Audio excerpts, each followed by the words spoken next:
Hello, dear friends. This is Phone Support Channel. Before you start watching this video, please subscribe to the channel and give it a like. And also write your feedback in the comments if this video helped you. Or if you have any questions. Thank you. In this video, I want to show and tell you how to disable activity status in WhatsApp. That is, you will be able to hide the online status, and your contacts will not be able to see when you are online and whether you are online now. See also, for this, you go to the settings of your WhatsApp. Then here you find the item, Privacy, and here you click on Last Seen Online.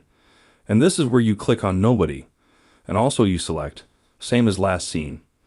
And now when you select all of these items, your activity status will stop showing. As you can see, this is a very simple and quick way. Done.